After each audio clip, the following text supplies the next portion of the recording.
नमस्ते दर्शक मित्रों, वितेश एपिसोड 5 में आप सभी का स्वागत है।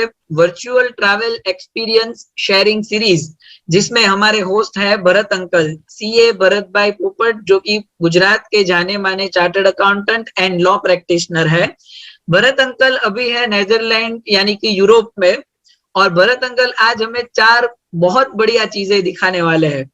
उसमें सबसे पहला एक फ्लावर है। दोस्तों, आपको पता है उस फ्लावर की एक्सपोर्ट रेवेन्यू अगर हम इंडियन रुपी में बात करें तो 30,500 करोड़ रुपए है। Can we imagine that figure? इतने बड़े फिगर का एक बहुत बड़ा एक्सपोर्ट इस फ्लावर से मिलता है। तो वो फ्लावर कौन सा है वो भी हमें भरत अंकल दिखाएंगे। फिर यूट्रेक्ट, लाइडेन और एम्स्टरडेम, ये तीनों जगह भी हम आज देखने वाले हैं। तो चलिए भरत अंकल, हमें अपनी जर्नी शुरू करवाइए। Thank you Smith.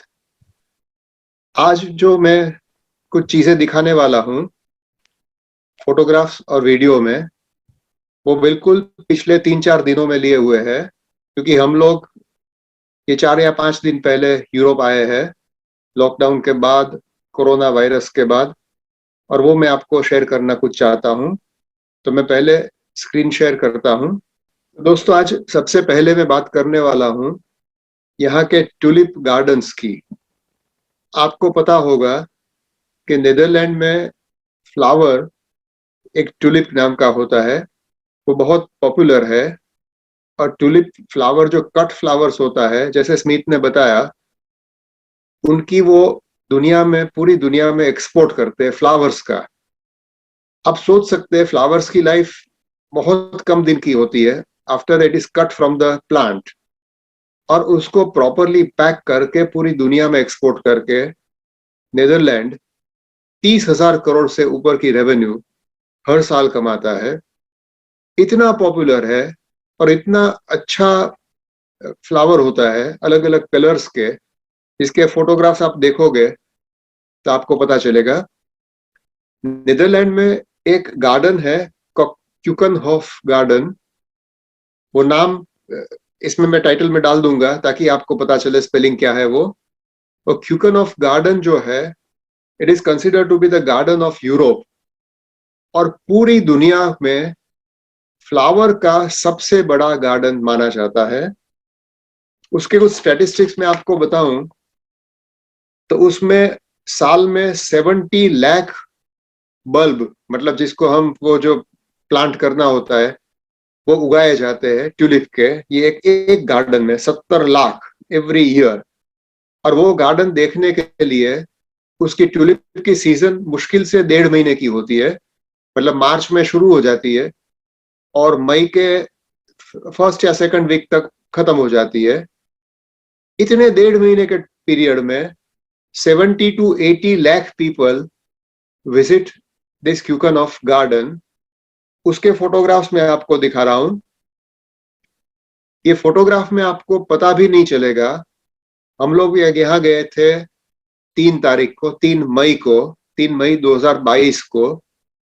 तब ये सीजन खत्म होने को थी, और उसके बावजूद आप ये गार्डन्स देखोगे और उसमें ट्यूलिप के फ्लावरिंग देखोगे तो आपको पता चलेगा कि कितने अच्छे अच्छे, मतलब व्हाइट से लेके ब्लैक और उसके बीच में जितने कलर्स आते हैं, पिंक है, रेड है, येलो है, वो सब कलर के फ्लावर्स आपको देखने को मिलते हैं। ये क्यूकनहॉफ में उन्होंने एक बहुत बड़े से एरिया में ये गार्डन बनाया हुआ है। आप अंदर एंटर करोगे तो आपको मैप छोटे छोटे बनाए हुए होते हैं, तो आपको वो एक बुक पिक कर लेनी है। अदरवाइज अगर आप बिना मैप आप अंदर जाओगे और कभी आपको बाहर निकलना है तो आपको ढूंढना पड़ेगा एग्जिट गेट। इतना बड़ा गार्डन है कि खो जाओगे आप।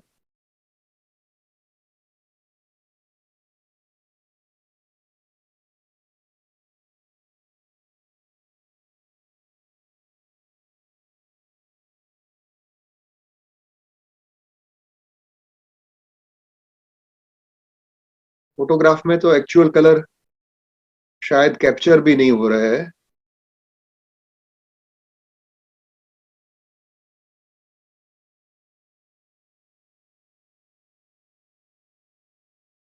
आपने सिलसिला जैसे मूवीज देखे होंगे जिसमें पूरे ट्यूलिप के फील्ड लगे हुए हैं। ये गार्डन का एरिया खत्म होता है, उसके बाजू में ट्यूलिप के बड़े बड़े फील्ड है। बट हम जब 3 मई को गए तब वो फील्ड में से सब फ्लावर हटा दिए गए थे एक्सपोर्ट करने के हिसाब से। तो वो ज्यादातर फील्ड खाली हो चुके थे, सिर्फ गार्डन गार्डन बचा था ट्यूलिप के साथ। तो वो फील्ड हम देख नहीं पाए, क्योंकि वो देखना है तो हमको मार्च में या मैक्सिमम 15 अप्रैल तक जाना पड़ेगा। उसके बाद वो फील्ड से वो फ्रेश ट्यूलिप को काट के एक्सपोर्ट कर देते हैं।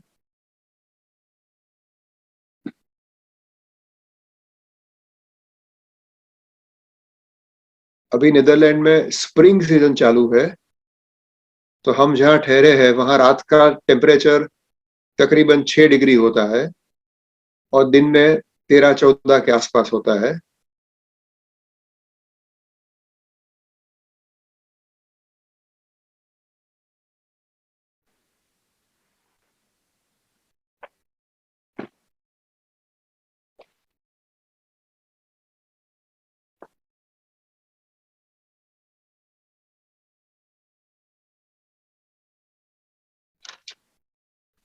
वहाँ कुछ इंफॉर्मेशन हम पढ़ रहे थे, तो उसमें से पता चला कि ये ट्यूलिप के बल्ब बल्ब मतलब हम जिसको गुजराती में गांठ बोलते हैं, वो जो होती है वो ओरिजिनेट करती है चाइना साइड के कंट्रीज में। और नीदरलैंड ने वहां से ये बल्ब ला के ये बिजनेस शुरू किया, ये प्लांटेशन शुरू किया। और उसमें से they started earning revenue of crores and crores of rupees. ये गार्डन में जाने के लिए जो फीस लगती है उसका मैं कैलकुलेशन कर रहा था कि गार्डन में जाना है तो आपको एक टिकट लेनी पड़ती है, और वो टिकट की सिर्फ रेवेन्यू देखोगे गार्डन की तो 1.5 महीने में मेरे हिसाब से कम 400 करोड़ रुपया एंट्री की टिकट उनको मिलती है, ये गार्डन के ओनर्स को 400 करोड़। दोस्तों नीदरलैंड छोटा सा कंट्री है जैसे स्विट्जरलैंड है, और ये जो गार्डन है क्यूकनहॉफ गार्डन, वो जाने के लिए आपको 3 शहर नजदीक पड़ते हैं। You can go to this garden from Amsterdam, you can go to this garden from Leiden, और एक है स्कीफॉल करके है। आपको ध्यान होगा एम्स्टरडेम अगर आपको फ्लाइट लेनी है आप स्कीफॉल एयरपोर्ट पे उतरोगे। वो स्कीफॉल एक्चुअली एम्स्टरडेम के बाजू का एक टाउन है। तो वहां से भी आपको ये क्यूकनहॉफ गार्डन जाने के लिए बसेस वगैरह मिल जाती है अगर आपको पब्लिक ट्रांसपोर्ट लेनी है तो।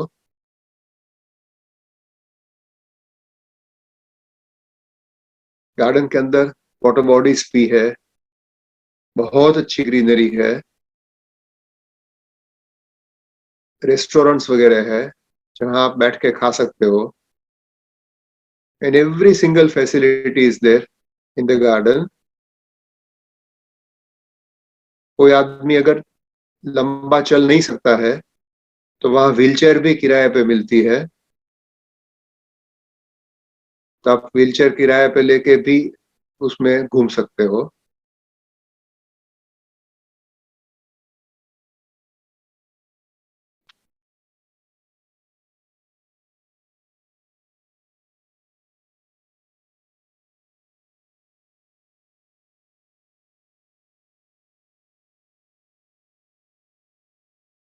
ये वहां के लोग बता रहे थे स्टाफ के कि ये जो सीजन खत्म हो जाती है, चालू साल सीजन खत्म होने वाली है 15 मई को, तो ये गार्डन बंद हो जाएंगे 15 मई को। फिर ये पूरे प्लांट वो लोग रिमूव कर देंगे और तकरीबन अक्टूबर के आसपास वापस उसको नया प्लांट्स को प्लांटिंग करना शुरू करेंगे जो मार्च तक तैयार हो जाएंगे। आप सोच सकते हैं उसके जो सीड्स है या उसके बल्ब है उसके हिसाब से कैसा कितना प्लानिंग करते होंगे कि जैसे रेड फ्लावर लगाने हैं तो पूरे रेड फ्लावर के बल्ब भी लगाने हैं, उसके बगल में व्हाइट फ्लावर के बल्ब लगाए हुए हैं। तो मतलब कलर स्कीम को भी बहुत प्लान करके वो लोग करते हैं ताकि आपको सभी जगह सूदिंग लगे, ट्रीट टू आइस लगे, and everything you feel will be very organized.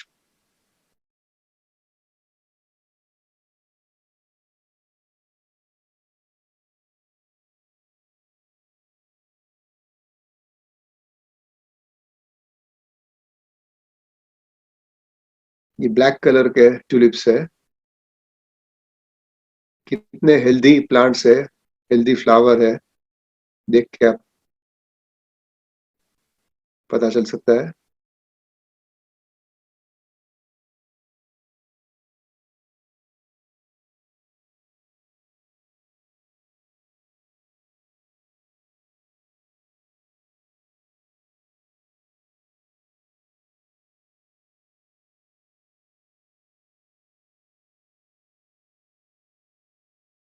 Pink और white, beautiful combination.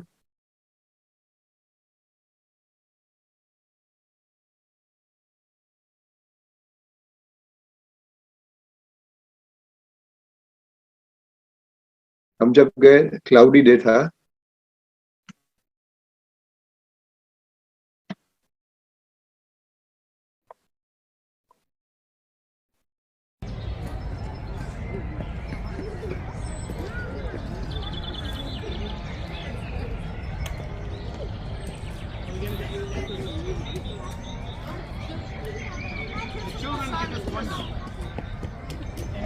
She wants the flower maze. And this is your flower maze, pumpkin.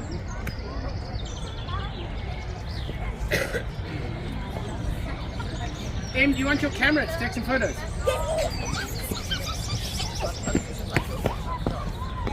These are like public now. There you go, Em.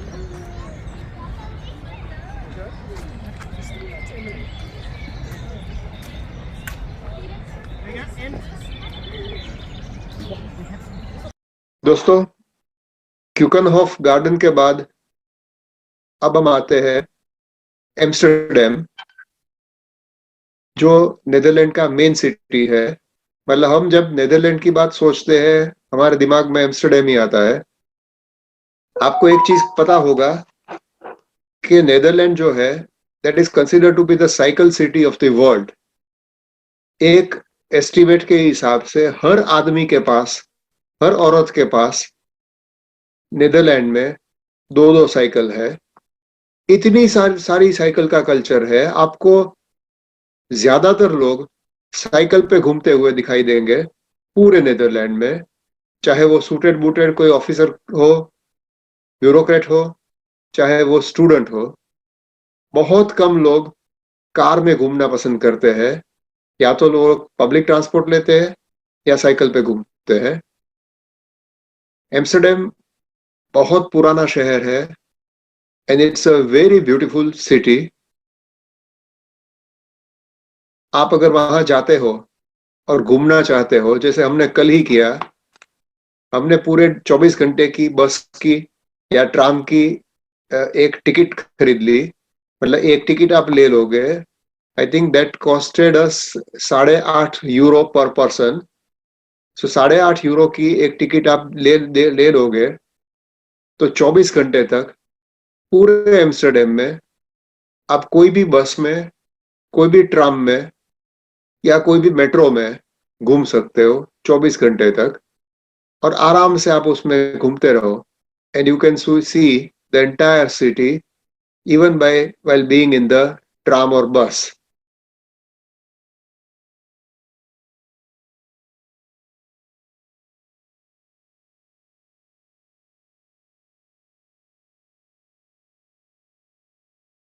Amsterdam central का जो train station है, इसके बिल्कुल बगल में एक बड़ी सी कैनाल है। ये कैनाल के फोटो है।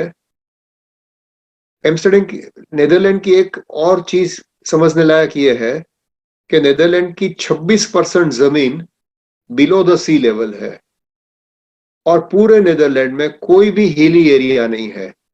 तो पूरी फ्लैट लैंड है, और ज्यादातर जमीन दरिया के लेवल की है या समुद्र से भी नीचे है। और उसकी वजह से पूरे नेदरलैंड में कोई भी शहर में आप जाओ तो आपको ऐसी ऐसी कैनाल दिखेगी जो दरिया का पानी जो अंदर आया है, जैसे इंडिया में आपने केरला में देखा होगा जिसको बैक वाटर कहते हैं वहां, तो वो बैक वाटर यहाँ कैनाल कहते हैं।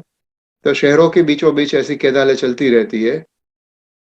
ये एम्स्टर्डम के सेंट्रल रेलवे स्टेशन की बगल में एक जो कैनाल है वो बहुत बड़ी सी कैनाल है, जिसमें बड़े बड़े जहाज भी आ सकते हैं। और शिप का जो टर्मिनल है, क्रूज पैसेंजर शिप का टर्मिनल, वो भी यहाँ बाजू में ही आया हुआ है। तो सेंट्रल स्टेशन से मुश्किल से 1 किलोमीटर आप चलोगे तो वो टर्मिनल स्टेशन आ जाएगा।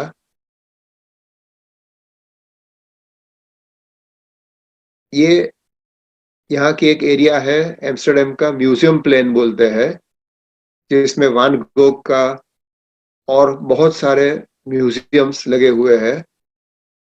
इसमें ये आप फोटोग्राफ जो देख रहे हो वो स्लांटिंग लॉन बनी हुई है, जिसमें आराम से लोग आके बैठते हैं, जैसे इसमें अच्छा दिखता है। वो लोग लंच टाइम के लिए या रिलैक्स करने के लिए, या जो स्टूडेंट्स है वो गप्पे लगाने के लिए यहाँ आके आराम से बैठ जाते हैं और they can relax in a very good atmosphere. और आजू बाजू जितनी बिल्डिंगें दिखती है आपको, वो सब अलग अलग इंटरनेशनल लेवल के आर्ट गैलरीज और म्यूजियम्स है। तो जिसको उसमें इंटरेस्ट है वहां भी जा सकते हैं।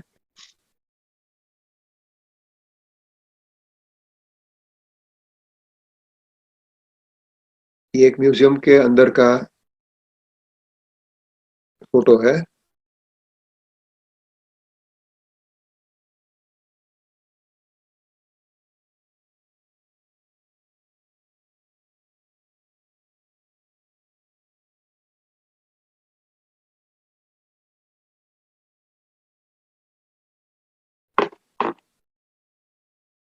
आज मैं गूगल में पढ़ रहा था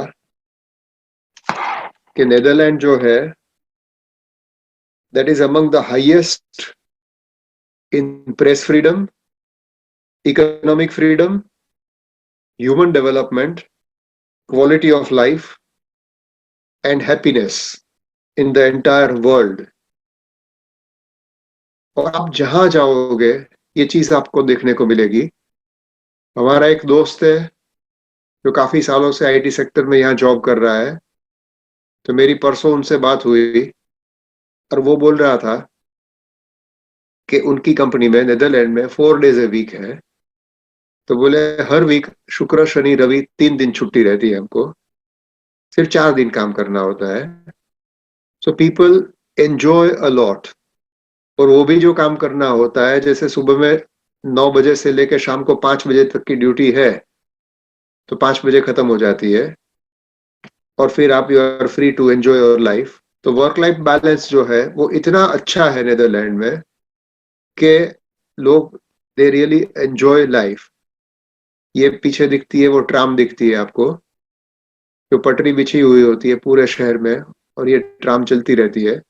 और वही सड़क पे जब ट्राम नहीं चलती है या ट्राम निकल गई तो उसके पास पीछे पीछे कार भी चल सकती है।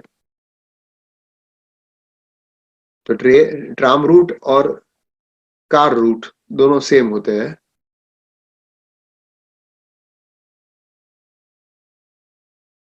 ये एक गार्डन है, बहुत अच्छा गार्डन है, and this is situated right in the middle of Amsterdam. ये हमने कल ही देखा, हमको पता भी नहीं था कि ये हो सकता है। मेरे फ्रेंड को मैंने व्हाट्सअप किया, उसने भेजा कि भाई आप यहाँ म्यूजियम प्लान हो, तो म्यूजियम प्लान की थोड़े ही आगे, मुश्किल से 1 किलोमीटर दूर ये अच्छा सा गार्डन है, आप बिल्कुल जाना। और हम गए और आप देख सकते हैं ये फोटो है तकरीबन दोपहर को 2 या 2:30 बजे का। और तब भी जो लंच ब्रेक होता है तो लोग आराम से आके यहाँ रिलैक्स करते हैं। साइकिल आपको जहां जाओगे देखने को मिलेगी। ये वीडियो जो है, वीडियो आपको मैं दिखा रहा हूँ।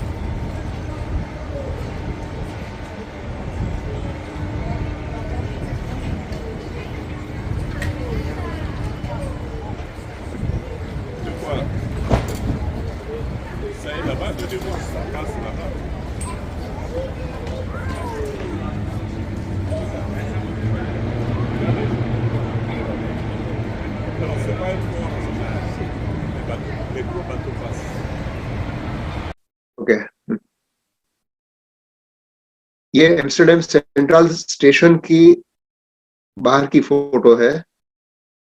तो आपको जो राइट हैंड साइड जो है वो वहां कैनाल है बड़ी सी, जहां से जहाज शिप्स पास होते हैं, और वो रिवर के व कैनाल के दूसरी साइड में भी एम्स्टरडेम का दूसरा पार्ट है। तो आपको वो कैनाल क्रॉस करके सामने वाले पार्ट में जाने हैं, तो वहां छोटे छोटे आइलैंड है और फ्री फेरीज चलती है। तो आप एम्स्टरडेम स्टेशन से उतर के ये साइड रिवर साइड बाहर आओगे, कैनाल साइड, और उसके वार्फ जो है वहां जाओगे आप, तो अलग अलग आइलैंड में जाने के लिए अलग अलग छोटी छोटी फेरी चलती है जो फ्री है। तो आप जहां भी जाना है कोई भी एक फेरी में चढ़ जाओ, या व्हीकल है तो व्हीकल भी अंदर जा सकती है, कार भी अंदर जा सकता है, और इन 10 मिनट्स और सो आप दूसरे आइलैंड पे पहुंच जाओगे। वहां घूम लो, चक्कर लगाओ, वापस आना है तो वापस दूसरी फेरी पकड़ के वापस एम्स्टरडेम सेंट्रल पे आप आ सकते हो। ये टाइप की फैसिलिटी यहाँ है।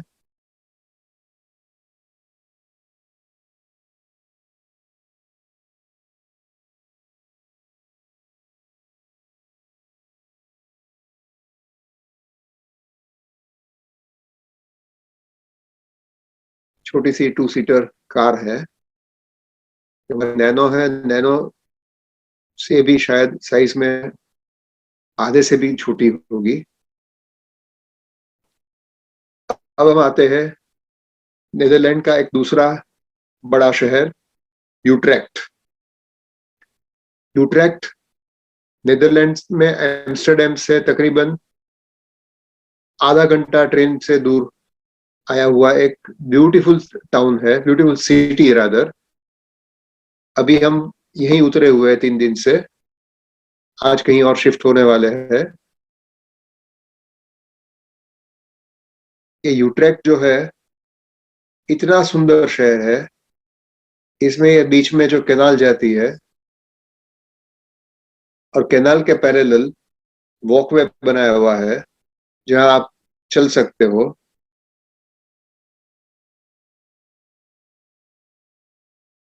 ये वहां का यूट्रेक्ट का ट्रेन स्टेशन का वीडियो है, तो मैं आपको दिखा रहा हूँ।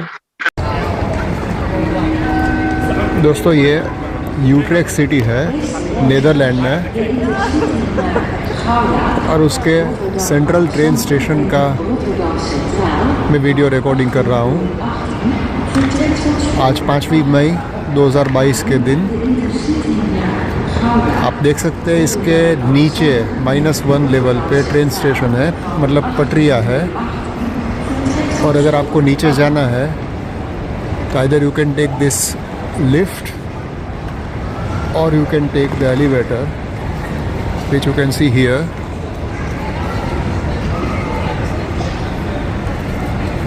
ये नीचे जाने और ऊपर आने के लिए एलिवेटर है, वो साइड से है।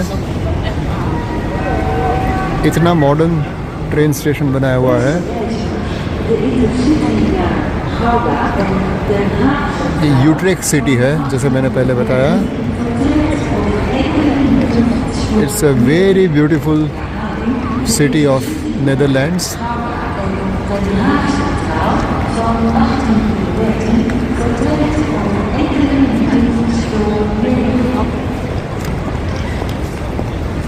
ये जो आप नंबर देख रहे हो 1 से 15, मतलब जो प्लेटफॉर्म है 1 से 15 तक के आगे आगे आते जाते हैं।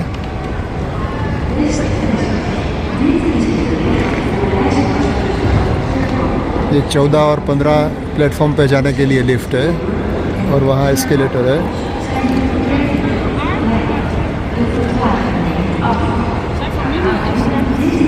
पूरे ट्रेन का शेड्यूल यहाँ स्क्रीन पे आता है।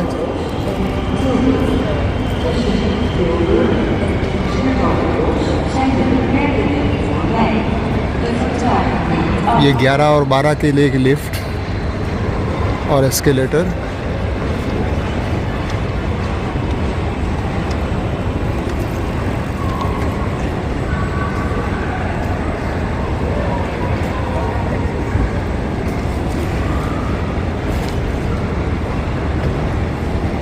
पूरा शॉपिंग मॉल लगा हुआ है दोनों तरफ। आपको खाने पीने की चीज़ें गिफ्ट आर्टिकल्स और यूटिलिटीज़, सब चीज़ें यहाँ मिल जाएगी।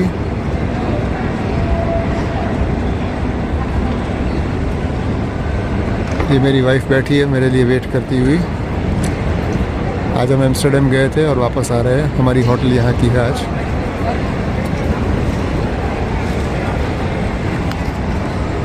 यूट्रेक्ट स्टेशन से आप बाहर निकलोगे तो बिल्कुल सामने एक मॉल आया हुआ है।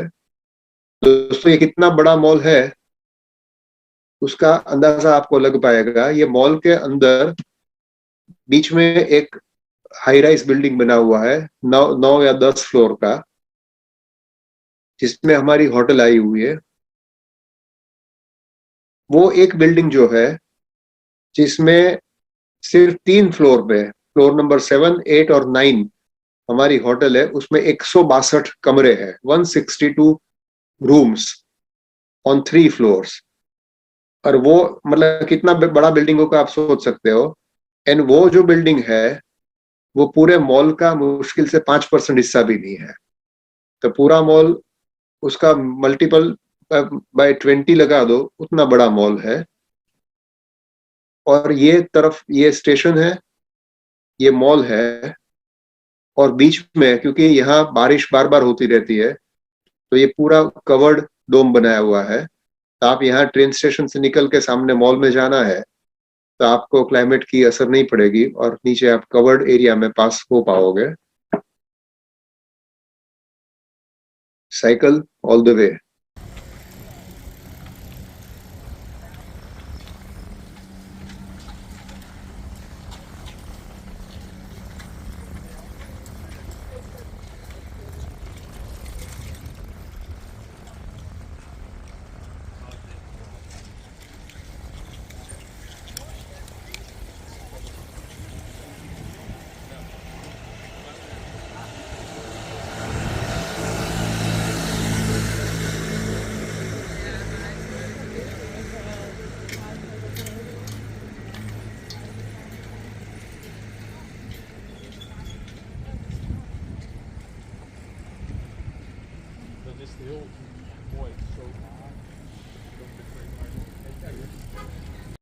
ये जो मैं बता रहा था ये बिल्डिंग है जिसमें हमारी होटल आई हुई है। और ये तरफ ये और ये साइड ये पूरा मॉल है। और ये भी अंदर अंदर काफी अंदर जाता है। ये बिल्डिंग में एक एक फ्लोर में 50-55 कमरे है, इतनी इतनी बड़ी होटल है। तो you can just think of the size of the mall from this very photograph.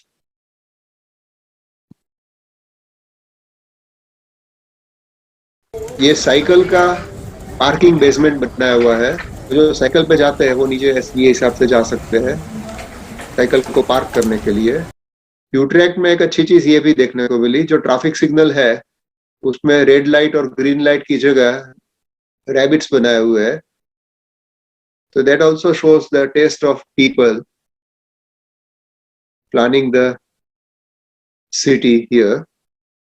ये जो मैं मॉल बोल रहा हूँ उसका ये मेन एंट्रेंस है। The name of the mall is Hoog Catharijne the mall. ये यहाँ पार्किंग के लिए जो बनाया हुआ है वो मॉल के पार्किंग है। ये P6 है, पार्किंग 6 ऐसे। उसमें भी आप देखिए कितने फ्लोर है, इसमें भी नीचे। और ऐसे ऐसे 6-7, 6 तो है ही, P6 है तो P1 P2 P3 वो हिसाब से इतना पार्किंग स्पेस है।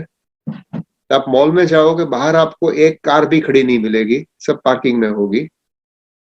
आप ये देख सकते हैं, ये this is the entry to the mall और one of the entries to the mall.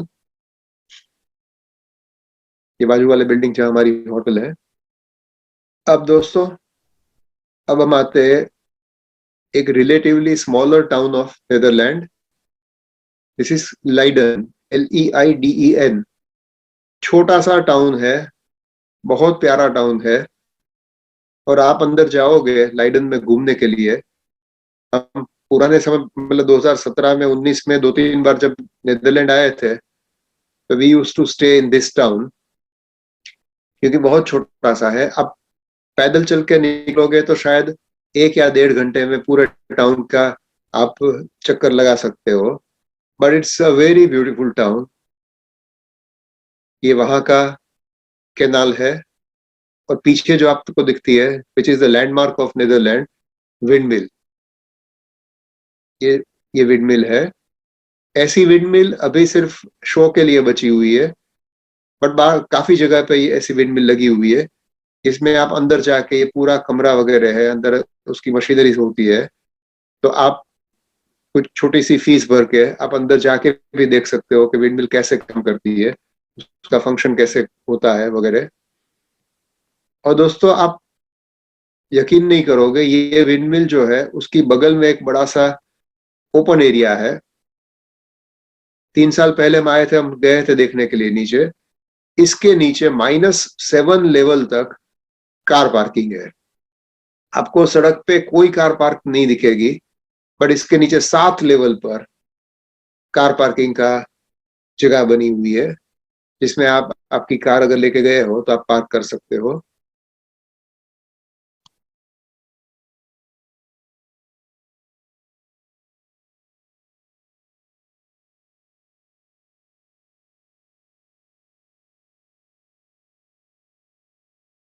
एक और चीज है नीदरलैंड की, इसमें तो नहीं दिखता है, ये साइड ईटरीज है। आपने वो क्वीन मूवी में भी देखा होगा कि कैनल की बगल में फूड जॉइंट्स होते हैं, जहाँ सीट आउट होता है, आपसे उसको टेरेस बोलते हैं। तो वो टेरेस में आप बैठ के ड्रिंक ले सकते हो, खाना खा सकते हो, और आपको बिना पैदल चले पूरा सिटी घूमना है, तो you can take this type of boats. तो आप ये बोट किराए पे ले लो, या उसमें एक सीट ले लो, तो वो पूरे आपको कैनाल टू कैनाल पूरा घुमाएंगे, जो सिटी में हो वहां। तो वो भी ऑप्शन इज अवेलेबल।